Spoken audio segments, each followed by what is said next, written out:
Bismillahirrahmanirrahim. Assalamualaikum warahmatullahi wabarakatuh. Alhamdulillah, alhamdulillahilladzi hadana li hadza wa ma kunna linahtadiya laula an hadana Allah. Nasyhadu an la ilaha illallah wahdahu la syarikalah wa nasyhadu anna Muhammadan abduhu wa rasuluh. Fayaqulullahu tabaraka wa ta'ala fil Qur'anil Karim ba'da na'udzu billahi minasyaitonir rajim ya ayyuhalladzina amanu taqullaha wa qulu qawlan sadida yuslih lakum a'malakum wa yaghfir lakum dzunubakum wa may yuti'illaha wa rasulahu faqad faza fawzan 'azima. Amma ba'du fa inna khairul kalam kalamullah wa khairul hadi hadi Muhammad sallallahu alaihi wasallam wa syarrul umuri muhdatsatuha wa kullu muhdatsatin bid'ah. Alhamdulillah jamaah majelis taklim, majelis jamaah salat tarawih atau salat isya yang dilanjutkan dengan salat tarawih yang dirahmati Allah Subhanahu wa taala. Alhamdulillahirabbil alamin atas irodah dan inayahnya, atas apa yang telah Allah anugerahkan kepada kita, dengan apa yang telah Allah takdirkan untuk kita. Dengan itu semua kaum muslimin, baik kesehatan, kenikmatan, hidayah dan taufiknya hingga Islam dan imannya lah yang kemudian menghantarkan kepada kita untuk bersama-sama melaksanakan salah satu peribadan kita kepadanya, yaitu sholat isya tadi secara berjamaah dan dilanjutkan dengan sholat tarawih. Tentu harapan kita bukan hanya sekedar Allah mencatat di sisinya sebagai amal soleh saja, tetapi lebih dari itu mudah-mudahan Allah kumpulkan kelak di dalam jannahnya. Amin amin ya rabbal alamin. Salawat beriring salam mudah-mudahan tetap tercurahkan kepada Nabi kita Nabiullah Muhammad sallallahu alaihi wasallam. As-shaimin wa shaimat jamaah yang dirahmati Allah Subhanahu wa taala. Bersyukur sekali kita kepada Allah atas takdir yang Allah berikan kepada kita hingga di tahun 1447 Hijriah ini Allah masih mempertemukan kembali dengan bulan Ramadan, di mana atau berarti doa-doa kita terkabulkan. Karena sesungguhnya Rasul Shallallahu Alaihi Wasallam sudah mengajarkan kita sejak 2 atau bahkan 3 bulan yang lalu, atau sejak di bulan Rajabnya itu memerintahkan kepada kita, mencontohkan untuk kita agar kita berdoa untuk bertemu dengan bulan Ramadan ini. Di bulan Sya'ban pun kemarin kita juga dengan khususnya mudah-mudahan dipertemukan dengan bulan Ramadan ini. Ya, dan alhamdulillah kita sudah dipertemukan dengan bulan Ramadan ini.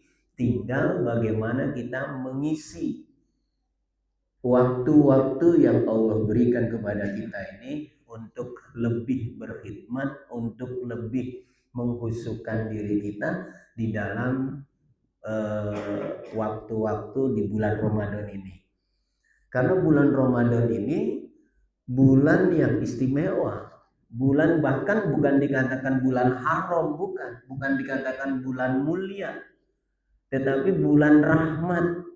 Karena kalau bulan mulia itu Bapak dan Ibu sekalian, bahwa ketika Allah Subhanahu wa taala memfirmankan di dalam surat At-Taubah, surat yang ke-9, ayat yang ke-36, ketika itu Allah Subhanahu wa taala menciptakan langit dan bumi ini, yang kemudian Allah berikan atau sisipkan di dalam penciptaan itu adanya 12 bulan. Ya, dimana kita mengenal hari ini 12 bulan itu pasti bukan Januari sampai dengan Desember, tetapi dari mulai Muharram, Safar sampai dengan Zulhijjah.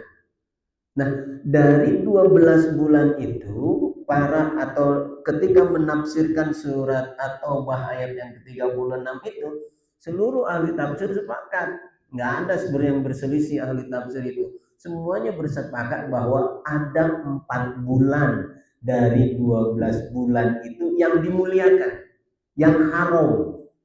Ya, disebutnya yang haram karena memang bulan yang diharamkan, bulan yang dimuliakan.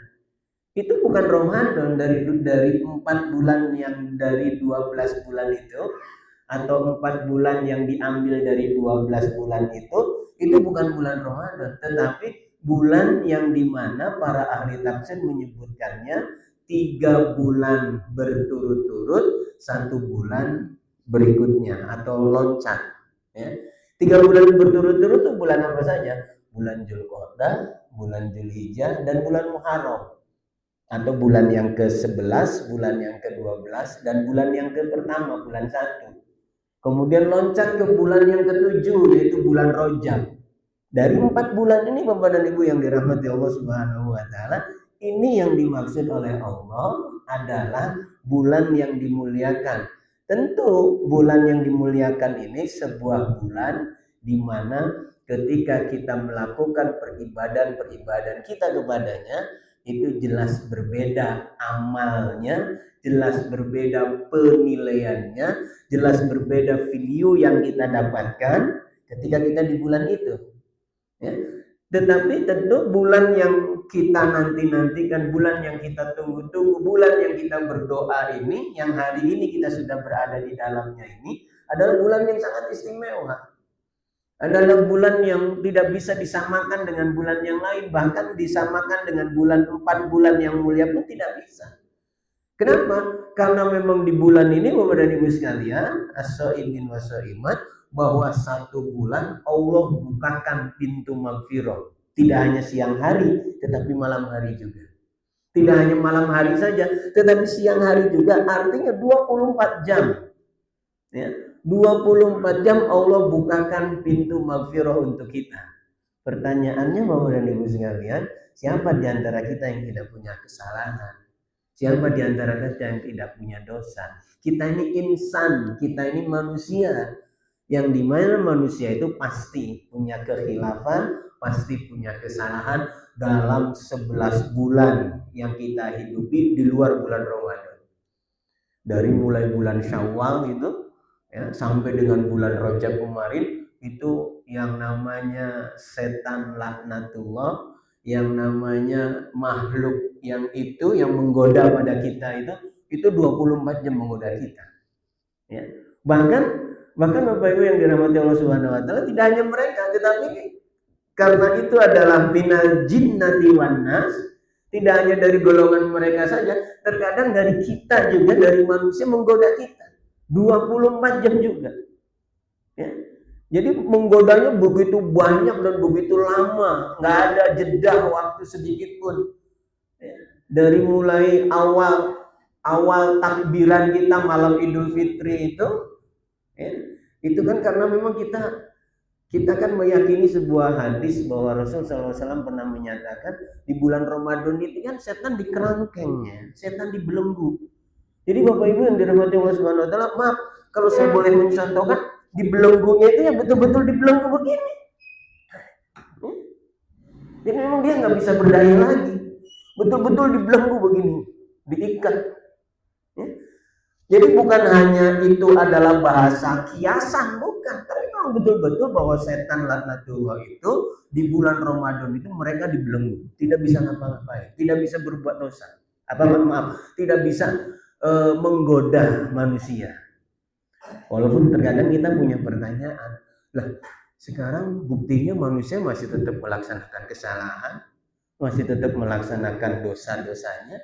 Itu Bapak Ibu, kalau menurut Imam Ibnu Qayyim al-Jauzi di dalam sebuah kitabnya, itu bukan karena setan yang menggoda kepada kita, setan yang menggoda kepada manusia tersebut, bukan. Tetapi itu adalah tarbiyah, kata beliau. Tarbiyah itu adalah hasil didikan setan selama 11 bulan kepada kita. Ya.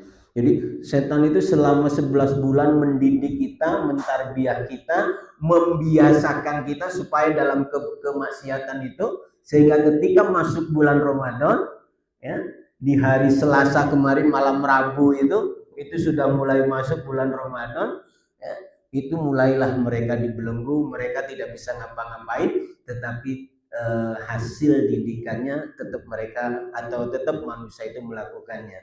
Sehingga sangat wajar kalau hari ini kita melihat saudara-saudara kita mungkin ada yang tidak puasa, saudara-saudara kita masih ada yang mungkin melaksanakan kemaksiatan walaupun mungkin kecil-kecil, tapi masih mereka melakukan perbuatan. Artinya tidak ada artinya mereka tidak lepas manusia ini dari kesalahan dan kehilafan. Maka Bapak Ibu yang dirahmati Allah Subhanahu wa taala, kalau kita sudah diponis bahwa kita ini tidak lepas dari kesalahan dan kehilafan, di bulan Maghfirah ini, di bulan Ramadan ini yang tidak lama, ya, yang hanya 1 bulan saja. 1 bulan juga nggak tahu 29 hari atau 30 hari.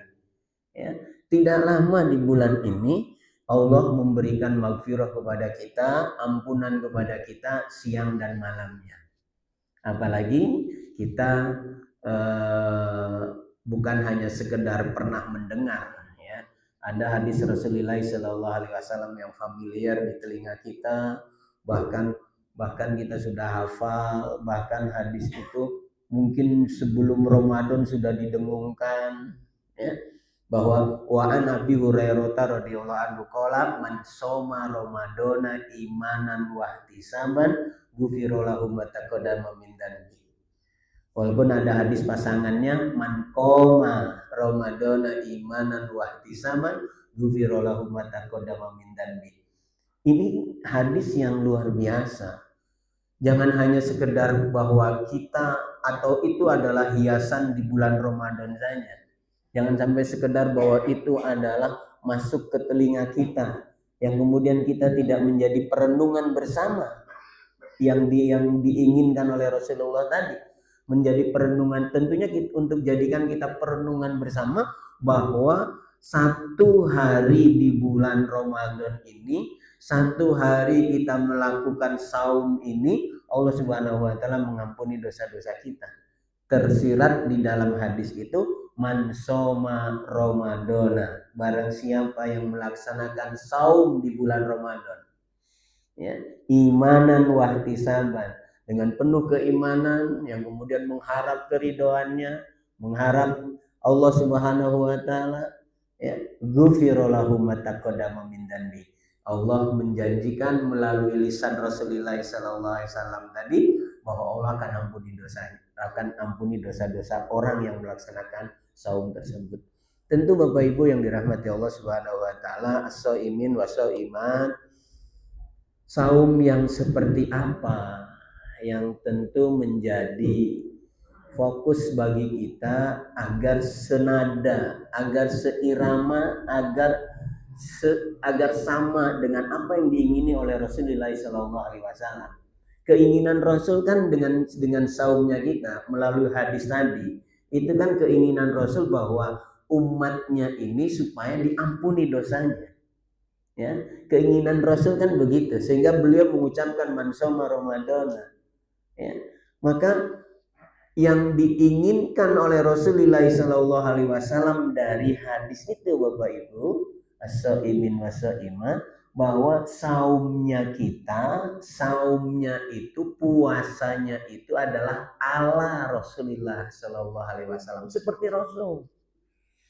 Ya, jadi puasanya itu seperti Rasul, yang tidak hanya sekedar bisa menjaga lapar dan dahaga saja, yang tidak hanya bisa kita menjaga dari apa yang menyebabkan batalnya saum kita saja. Karena kalau kita hanya bisa menjaga batalnya atau hanya bisa menjaga dari batalnya saum kita, itu barangkali anak-anak kita atau mungkin bapak-bapak yang punya cucu kita, anak-anak kita yang masih duduk di bangku SD, bahkan barangkali duduk di TK, itu mereka mampu. Kalau hanya sekedar menahan dari lapar dan dahaga saja, mereka bisa. Apalagi diawali dengan sahur, ya. Apalagi dia ikut sahur, itu pasti akan mampu. Tetapi Bapak Ibu yang dirahmati Allah Subhanahu wa taala, yang diinginkan oleh Rasulullah SAW bahwa nantinya begitu besar pendapatannya atau begitu besar yang akan kita dapatkan dari saum itu, yaitu maghfirah tadi itu, maka saumnya ala Rasulillah, saumnya seperti Rasul. Yang tadi kembali lagi tidak hanya sekedar bisa mampu menahan haus dan dahaga saja, tetapi bagaimana lisan kita ya bisa kita terjaga, lisan kita bisa kita jaga. Ya. Memang Bapak Ibu omongan tidak baik itu dari lisan kita, omongan dusta itu yang keluar dari mulut kita, itu tidak membatalkan saum, enggak. Tidak menjadi puasa kita batal gitu, enggak. Ya. Tetapi jelas ketika kita berdusta, ketika kita berucap dengan ucapan yang tidak benar, itu akan mengurangi nilai dari saum kita. Yang semestinya nilai kita mungkin 9, yang semestinya nilai kita bahkan sampai 10 gitu ya. Ternyata dengan adanya dusta, dengan adanya ucapan yang tidak perlu kita ucapkan, ucapan-ucapan yang kotor, ucapan-ucapan jelek itu, maka kemudian nilainya terkurang. Nah, kalau sudah nilainya terkurang dari saum kita, ya sudah pasti akan mengakibatkan magfirahnya dari Allah Subhanahu wa taala pun tidak sempurna. Begitupun dengan pandangan kita. Bagaimana kita bisa menjaga pandangan kita? Bagaimana bisa menjaga gerak-gerik tangan kaki kita? Bagaimana kita bisa menjaga hati kita? Ya. Betul-betul hati kita saumkan dari perbuatan-perbuatan maksiat. Betul-betul lisan kita saumkan, kita puasakan dari hal-hal dan ucapan-ucapan yang tidak benar. Betul-betul kita puasakan telinga kita dari mendengar hal-hal yang tidak baik. Betul-betul kita puasakan pandangan kita dari yang tidak boleh kita memandang. Ya, kita puasakan semua. Nah, kalau itu yang bisa kita lakukan Bapak Ibu yang dirahmati Allah Subhanahu wa taala, ya sudah pasti video yang akan kita dapatkan maghfirah itu betul-betul nyata, maghfirah itu akan kita dapatkan. Ya, betul-betul yang akan kita dapatkan itu adalah ampunan dari Allah Subhanahu wa taala. Maka kalau sudah ampunan yang kita dapatkan, ya, kalau ampunan itu yang sudah kita dapatkan, berarti derajat atau berarti bahwa apa yang diinginkan oleh Allah Subhanahu wa taala dengan adanya Ramadan ini, dengan adanya puasa ini, ya, betul-betul terwujud. Apa itu yang diinginkan oleh Allah? Apa itu yang diharapkan oleh Allah dari proses ibadah saum Ramadan ini? Tidak lain dan tidak bukan adalah takwa. Ya. Karena jelas dalilnya Al-Baqarah 183 bahwa ya ayyuhalladzina amanu kutiba alaikumusiyam kama kutiba alal ladzina min qablikum la'allakum tattaqun. Itu jelas. Ya.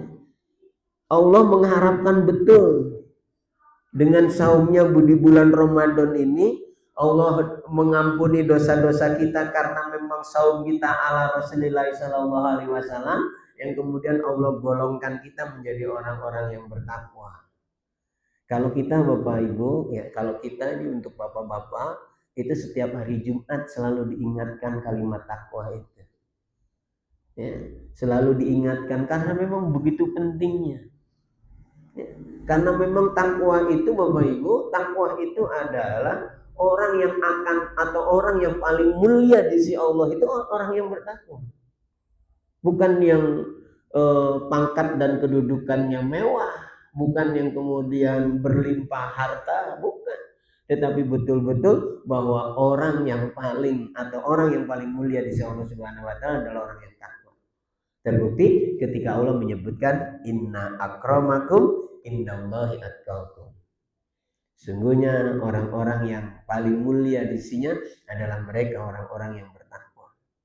Dan takwa ini Bapak Ibu sekalian bekal kita untuk atau bekal sebaik-baik bekal untuk kehidupan kita di akhirat kelak. Ketakwaan yang kita kumpulkan hari ini, ketakwaan yang kita bangun hari ini, dari mulai kita menata dalam peribadahan kita sekecil apapun kita lakukan itu, kita tata terus bagaimana takwa ini tetap muncul ada dari kita. Ini sebetulnya sesungguhnya adalah bekal kita untuk kehidupan di akhirat kelak. Allah pun telah menyebutkan di dalam surat Al-Baqarah, fa inna khairu zad taqwa.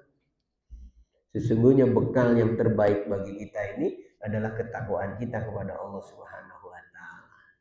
Maka Bapak Ibu as-shaimin wa shaimat yang dirahmati Allah Subhanahu wa taala, mari kita isi waktu-waktu yang Allah berikan kepada kita, yang kita sesungguhnya minta untuk bertemu dengan bulan Ramadan ini dengan ibadah-ibadah yang kemudian di situ akan menghasilkan dari ketakwaan kita kepadanya, akan menghasilkan nilai-nilai yang baik, akan menghasilkan pahala. Kita kenal Bapak Ibu yang dirahmati Allah Subhanahu wa taala, amalan-amalan unggulan di bulan Ramadan. Ada tadi saumnya misalnya dengan kalimat man shoma ramadhana imanan wa ihtisaban.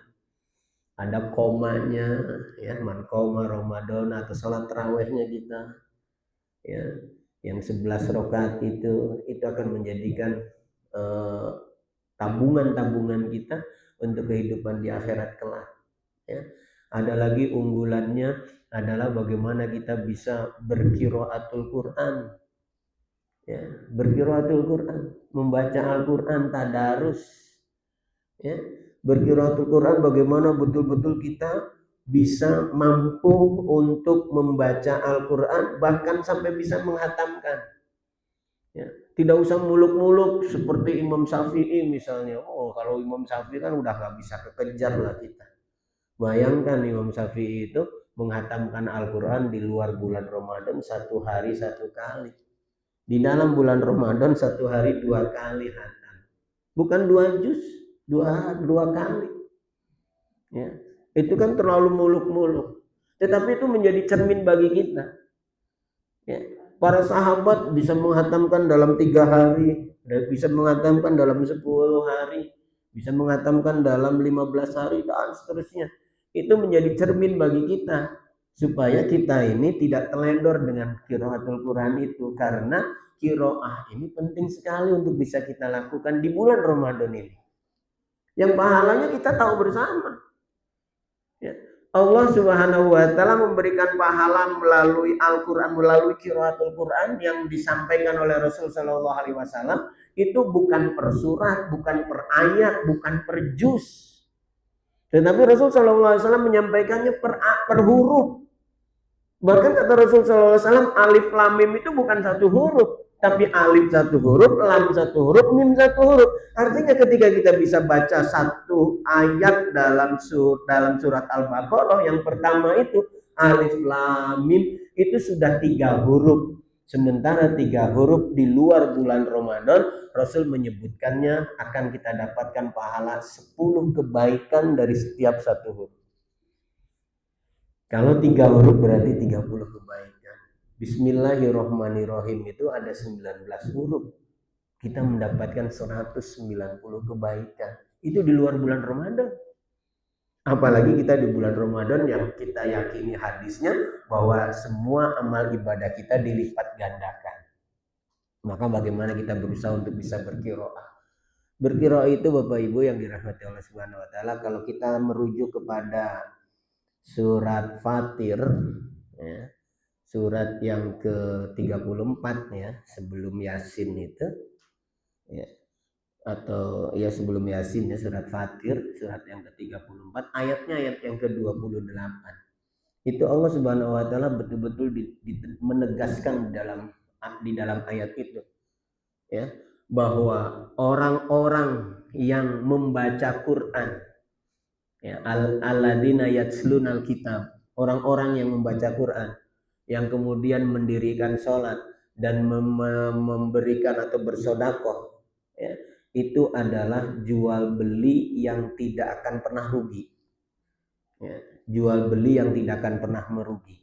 Nah, qiraatul Quran di situ, kalau Bapak nanti bisa pulang bisa lihat tafsirnya ya, itu baca Quran di situ adalah yang penting membaca, tidak harus tahu artinya, tidak harus paham maksudnya, tidak harus ngerti apa yang ada di dalam Al-Quran, yang penting kita baca ya, itu sudah akan mendapatkan pahala ya. Terkadang kan kita kalau membaca tuh, aduh saya membaca tapi nggak tahu artinya, percuma aja. Enggak, bukan. Enggak, jangan sampai. Jangan sampai kita mau membaca tapi tersendat, atau karena mungkin kita punya pikiran bahwa buat apa membaca kalau tidak tahu artinya. Tidak. Justru ayat itu, surat Fatir ayat yang ke-28 itu, ahli mufassirin menjelaskannya bahwa siapapun dia yang bisa membaca Al-Quran, bukan paham Al-Quran, bukan ngerti tahu artinya, bukan, tapi siapapun yang baca Al-Quran, ya, maka mari kita untuk bisa sempatkan berkiroah ini, ya, untuk kita mendapatkan hal-hal yang nilai positif dari Allah Subhanahu wa taala, ya. Dan terakhir, amalan unggulan di bulan Ramadan ini adalah tentu yang sudah biasa kita lakukan, apa yang disebut dengan sodako, ya. Mari kita perbanyak sodako ini, karena sesungguhnya Bapak Ibu yang dirahmati Allah Subhanahu wa taala, banyak ayat yang menyebutkan kepada kita bahwa ahlul kubur, orang-orang yang sudah meninggal terdahulu itu, ketika ditanya hendak apa yang kalian ingin lakukan di dunia jika hidup kembali, ya, itu bukan untuk sholat, bukan untuk zakat, bukan untuk ibadah umroh, bukan untuk ibadah haji, tapi betul-betul dia menyebutkan adalah untuk bersodakoh. Karena ingat Bapak Ibu, sodakoh itu walaupun kita sudah meninggal, ketika kita mensodakohkan itu kepada yang bisa atau yang mungkin pas, ya, maka selama kebaikan atau selama apa yang kita sedekahkan itu masih bermanfaat dan berfungsi, maka aliran pahala itu akan terus mengalir pada diri kita walaupun sekali lagi kita sudah tidak ada. Untuk itu di waktu-waktu, di bulan yang mulia, bulan yang khusus, bulan yang penuh dengan rahmat ini, mari kita untuk bisa melakukan hal-hal yang terbaik, baik kiroah kita, ya, kemudian saum di siang harinya. Kalau saum barangkali kita tidak akan pernah putus lah, ya, atau mungkin sholat tarawehnya jangan pernah kita putus. Biasanya kalau sudah putus sekali itu kadang besoknya males lagi berangkat, ya. Maka mari kita jaga itu untuk senantiasa full istiqomah sholat taraweh kita, sedekah kita, qiraah Quran kita, dan lain sebagainya, untuk bisa kita lakukan dalam bulan yang penuh dengan magfirah ini, bulan yang penuh dengan rahmat ini, sehingga apa yang bisa kita lakukan dalam peribadahan kita kepadanya menjadikan ketakwaan kita kepada Allah Subhanahu wa taala. Bapak Ibu para as-shaimin wa shaimat yang dirahmati Allah Subhanahu wa taala, barangkali ini yang bisa kita sampaikan pada kesempatan yang baik ini, dan saya tentu mohon maaf kalau ada hal-hal yang tidak berkenan. Mudah-mudahan di bulan Ramadan ini Allah mampukan kita, Allah berikan kesehatan terus pada kita, Allah berkahi hidup kita, harta kita, keluarga kita, dan kemudian Allah masukkan kita ke dalam jannahnya. Amin, amin ya rabbal alamin. Barakallahu fikum. Aqulu qouli hadza wa astaghfirullahaladzim. Billahi taufiq wal hidayah. Assalamualaikum warahmatullahi wabarakatuh.